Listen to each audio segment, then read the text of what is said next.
Well, thank you very much for being here. Thank you. I think the appropriate place to start perhaps is in the field of education, since your background has been so much around education. And I guess maybe you could tell us of all of the education needs facing both local districts and the state, how would you prioritize them, and sort of what is your agenda for education reform for California?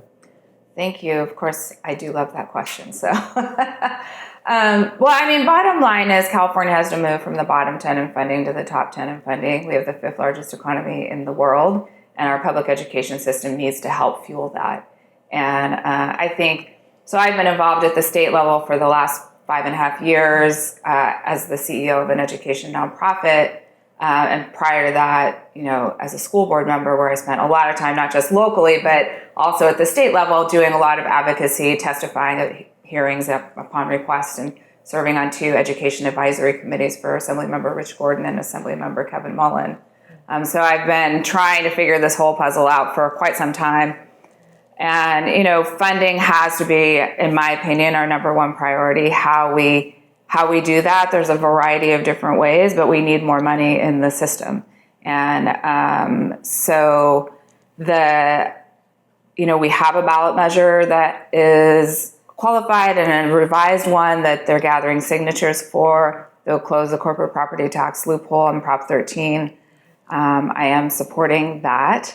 The California School Boards Association had proposed a measure that they were going to start qualifying, which would have been a tax on millionaires. That had a lot of good polling data, but I think the concern of having 2 education measures on the ballot in the same year was valid.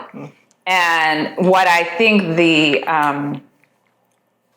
governor did well last year was sort of pull all the different education groups together and say we need to come to some compromises around things that we haven't agreed on.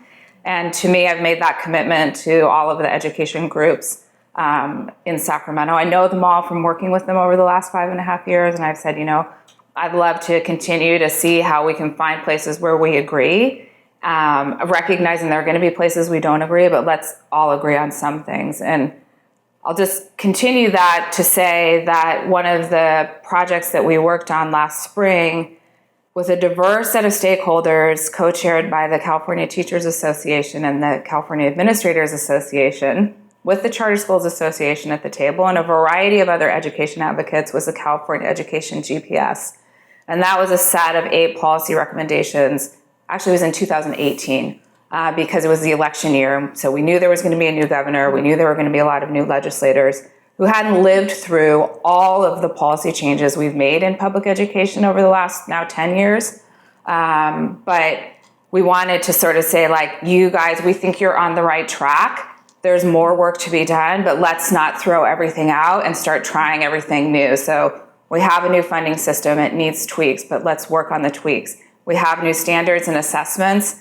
Let's just invest in making sure that our teachers have the resources that they need to teach these standards well, and so that the kids can do well on the assessments because they're getting good classroom teaching. Let's work on the California School Dashboard, which completely changed how we look at how schools are serving kids and families. Let's not throw the dashboard out. Let's say, what do we think, what are the changes we need to make? And this group actually started off by making recommendations to the superintendent of public instruction and the state board and what they thought should be included in the dashboard. So we came up with a set of 8 recommendations. Everybody signed off on it, and increased funding was the number one. So getting back to those priority. So you have the support of both of the state teachers unions. Mm-hmm. What would you say to a voter who's concerned about that from a union standpoint? And perhaps you could give us an example of a position that you're taking that runs counter to the viewpoint of the 2 major unions. Well, I have had voters ask me that, so so it's not a new question. I've had a few people email me and ask me that question. The reason that I have the support of the education community is because of my strong experience and background working in education. And my ability, as I just mentioned, to bring people together around complicated and complex issues. I can't think of an issue right now that at this exact moment where I would be like, the teachers union says this and I think this. I don't know what the legislature is going to introduce this year.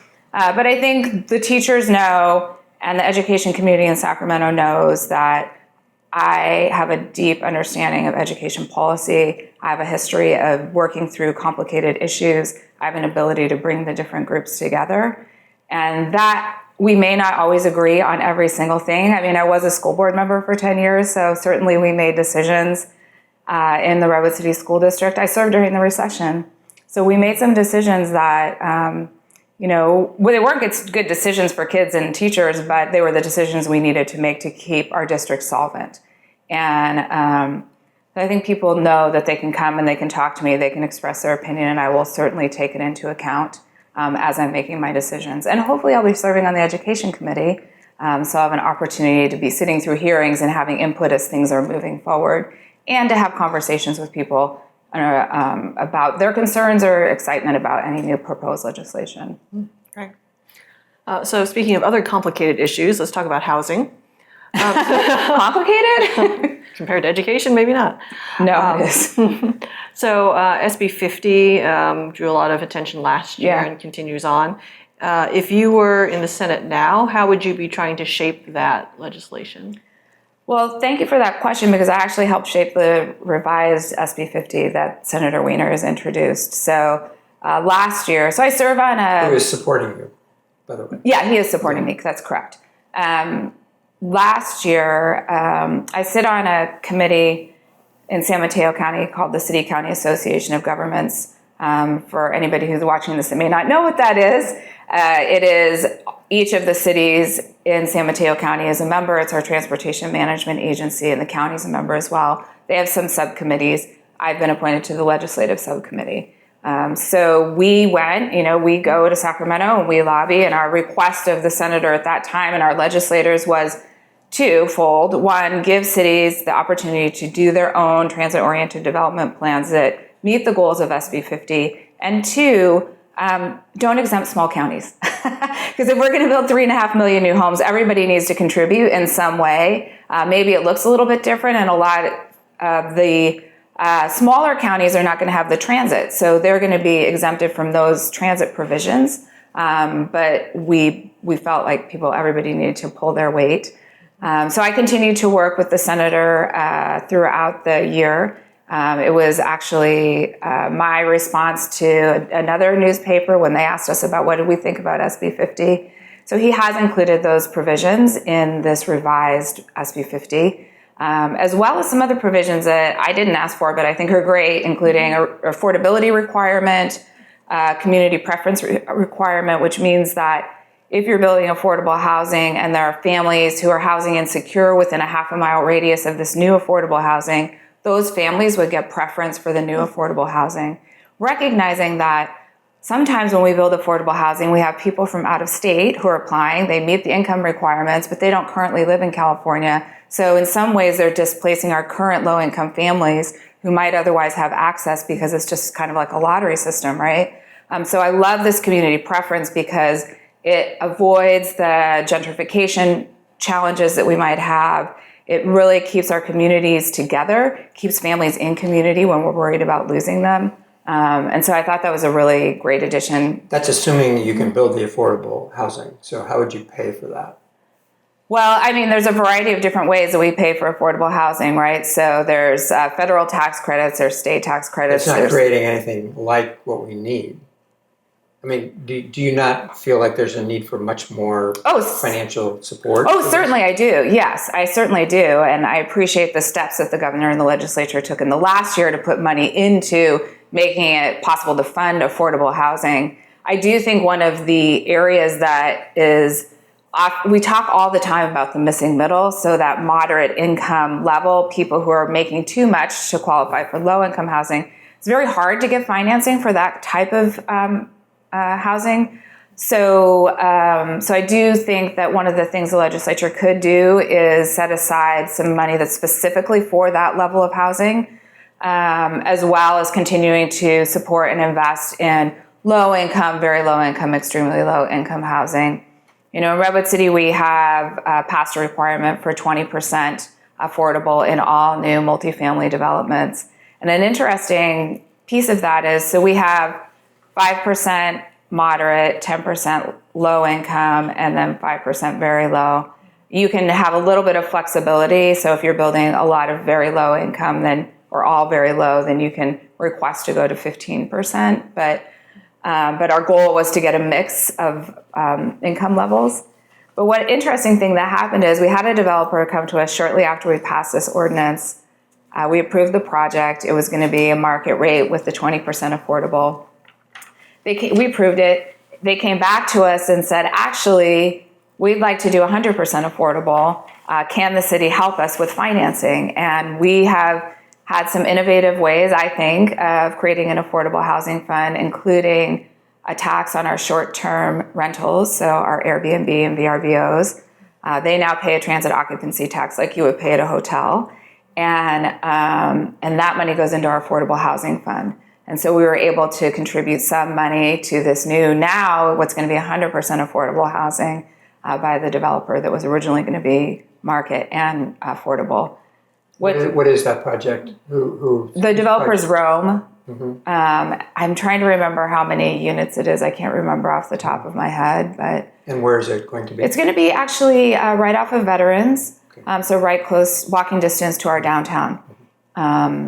It's right. If anybody knows where the Carl's Jr. is on Veterans, it's right behind the Carl's Jr. That's how I remember where everything is. I'm a very spatial person, so I'm like, it's behind this and next to near In-N-Out and Carl's Jr.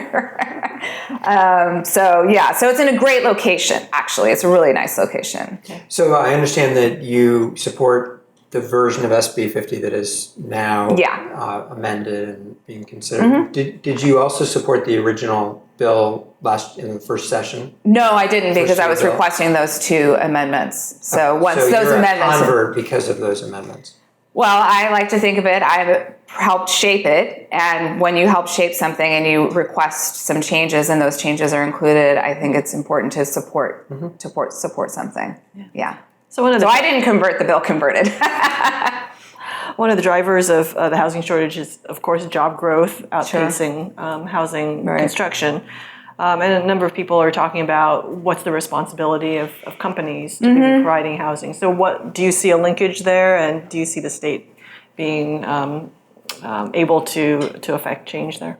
Yeah, I think that, many people have heard, and you guys I know have heard, that several of the large companies have committed a significant amount of money to housing. So I do think one of the things that I've committed to, I'm going to say when I'm elected, recognizing it's still up to the voters, that I want to be in that conversation to make sure that a good chunk of that money stays here in the Bay Area, where these companies have become strong companies because of the infrastructure and talent that's here.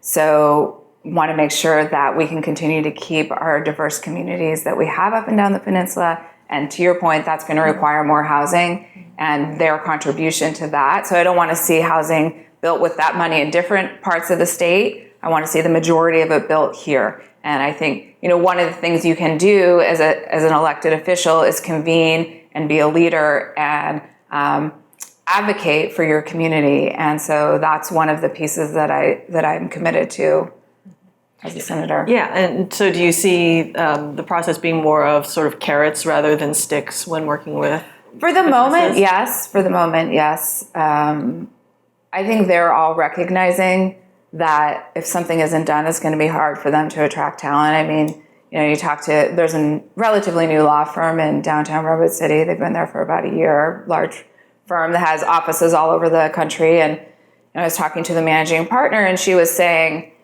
it's hard for me to even get associates, and, new lawyers in a big firm don't make a small salary, but it's so expensive for them to live here. They don't want to come here. It's better for them to go someplace else and make a similar salary and be able to afford even just an apartment. So the state views this as important enough to impose mandates on cities on the housing creation side of the equation. It doesn't sound like you're ready to consider mandates on development so that we're not at least losing ground every time we approve a commercial development that's creating more jobs than there is housing being provided. It's interesting because in Redwood City we do have an affordable housing. We do have a affordable housing fee and a housing impact fee for all new developments. So it doesn't begin to pay for the housing to house those employees. Well, I guess what I was going to say is, in response to that, is I had been thinking about it as local cities collecting housing impact fees and then using them to address housing issues. It doesn't mean I'm opposed to the state looking at something like that, but I think when the state imposes it, then the mechanism is the state has the money, and so the money then has to flow from the state then back down.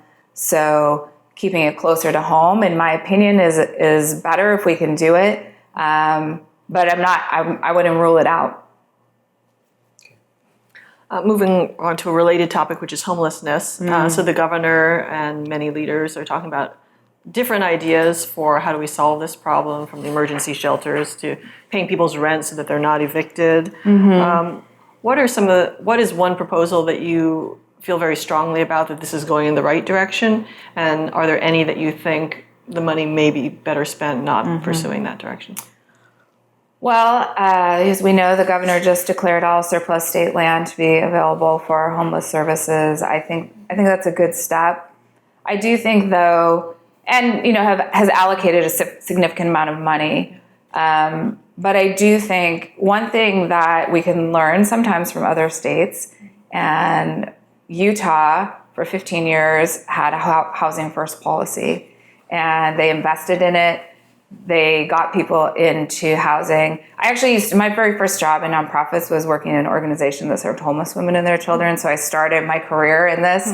And what I know for those women and their kids was having a safe place to be where they could work on the other issues that were impacting the reason that they became homeless was a really critical step. And it was a stability issue for their kids, right?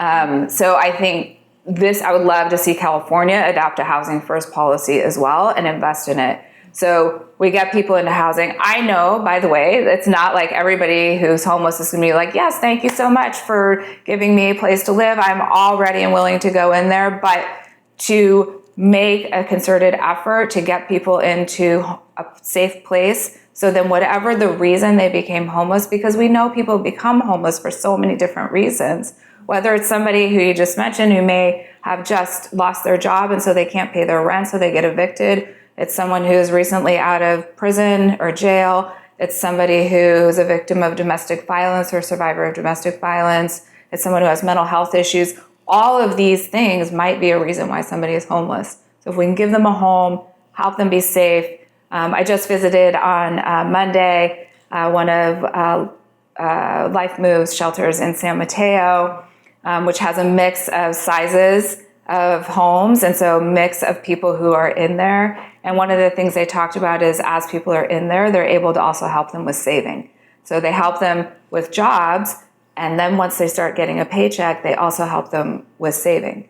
And so that once they're ready to transition out of that shelter, they have a little bit of money if they need it for a down, for your deposit on a new rental, or to get some furniture or whatever it might be, that makes it possible for you to then move into your own stable housing. So I just feel like that sort of baseline of making it possible for the most number of people we can make to be safe is critical. And I do just want to say that in Utah, what they saw was I believe it was an 85% decrease in chronic homelessness. And that as soon as they disinvested in it, which they did, the chronic homeless rate then has ticked up over the last several years. So it has shown to be successful if we invest in it and we invest in the needs of the people who we're helping. So Governor Newsom is making a lot of money available for this very purpose, and his Commission on the Homelessness is likely to recommend that there be a mandate to local communities to provide shelters and safe parking for the vehicle dwellers.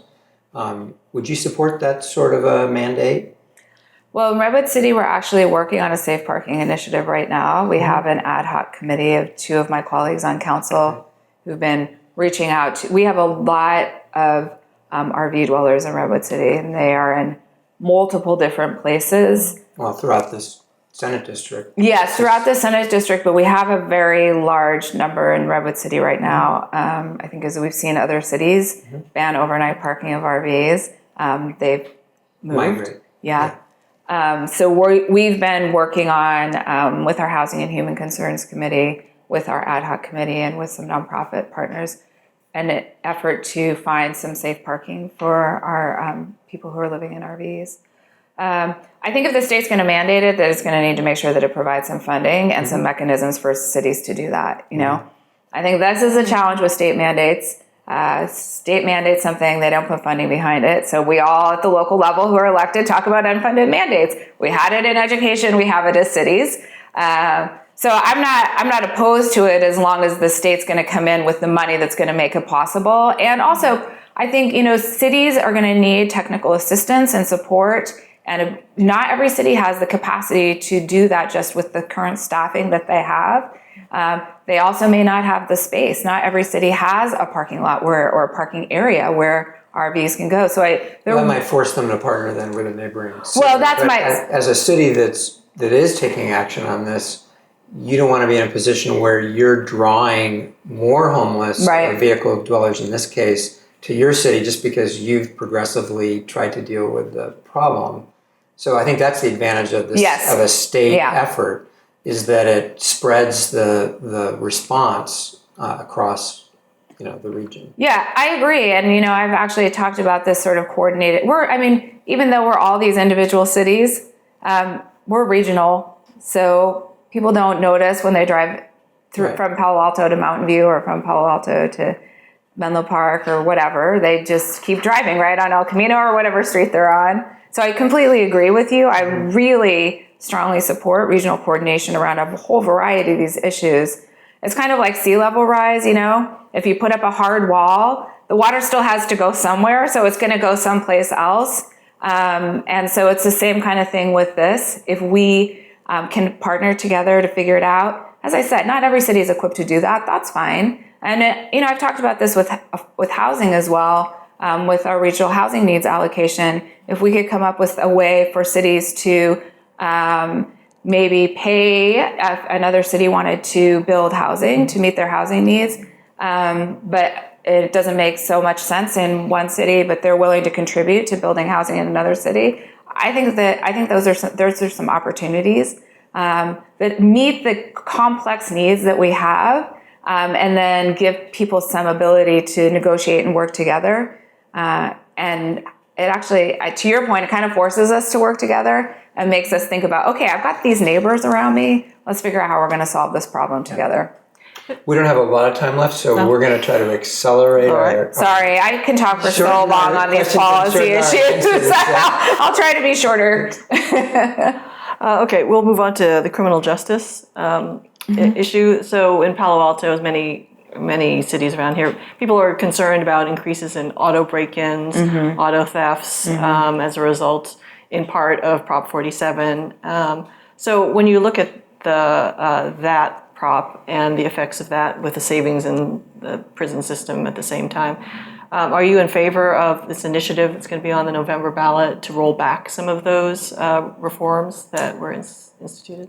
I think that we can't necessarily connect all a rise in low-level property crimes to Prop 47, because at the same time that has been happening, we've had a rise in income inequality, we've had a rise in people losing their homes. So I think it's easy to say, oh, we moved people down from prison to jail and then they're being let out here, and so they're all coming and breaking into our cars. I'm not denying that people are experiencing an increase in car break-ins. Certainly, the stats show that, so that's just a fact. But I don't know that Prop 47 is the issue as much as a whole variety of circumstances that are evolving, particularly in the Bay Area, around all these issues that we've just been talking about through this whole interview. So I'm not necessarily ready to roll back provisions of Prop 47. I actually just visited San Quentin a few weeks ago. It was very interesting to see what they're doing there. How they think about both shorter term and longer term prisoners, and how they're trying to do the work to make it possible to be reintegrated. into society once they've served their term. And what I would rather see is us investing, as we have started doing, in our county jails and services, education, making sure that everybody leaves with more education than they went in, to make it more possible for them to enter back into society. But then it goes back to housing. They have to be able to have housing. If they don't, then we're just feeding into the homeless population. So, shifting gears. All right. Organized labor has put a big push behind trying to reduce the use of independent contractors, and through AB5, they've significantly disrupted the way many people earn a living in this state. Did you support AB5, and if not, what will you do to try to correct some of its problems? Well, I would say I did support AB5, but I do recognize that there are some challenges with how it's been implemented. And I think there's two pieces to that. One is the legislature was responding to the court decision. So the way that the legislation was crafted was based on the decision from the court. That being said, for example, I was just sitting with court reporter the other day who was talking about now the significant challenges, because court reporters weren't exempted as some other professions were, from AB5 in terms of independent contracting. As a result, she is losing her ability to hire court reporters to be available for things like depositions outside of the courts, right? But we need court reporters in a whole variety of other places. So it's impacting people's ability to move forward with their legal cases. So I think there were some unintended consequences as a result of AB5. I've also heard from writers who freelance because they can't make a living just writing for one publication or another. Or they want to freelance. Or they want to freelance. Yeah, I mean, you're right. There's a variety of reasons why. Uber drivers aren't all people that are being forced to be employed that way either. Yeah, I think, certainly there are problems, and the intent behind it was the intent to make sure that people had pay that was secure, that they were able to access benefits that they need, that they weren't being treated poorly. I think all of those things are important, and that's what organized labor is really great at making sure is possible for people. But as I said, I do think there were some unintended consequences of that. But what I was going to say about the writers is I've just heard from writers as well, who are people who are, I actually know someone who is a labor historian.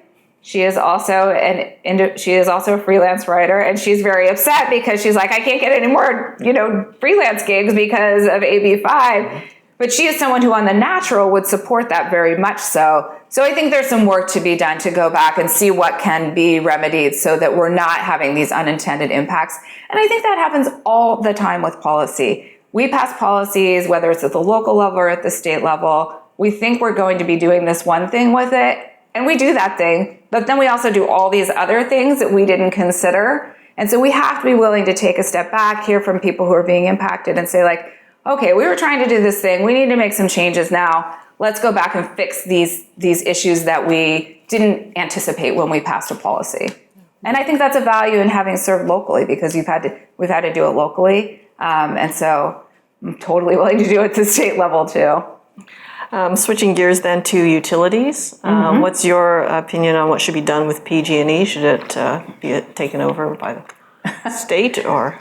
So I talked to Senator Hill about this because, of course, he's been our leading voice on PG&E, and I wanted to get his take on this because it's a very complicated issue, right? So one thing is, my understanding is legally the state cannot take over PG&E. It's a regulator and wouldn't be able to regulate itself. So there's that issue. And the debts of PG&E and the cost of the infrastructure upgrades are going to remain no matter who owns that utility, whether it's a community-owned utility or it's an investor-owned utility.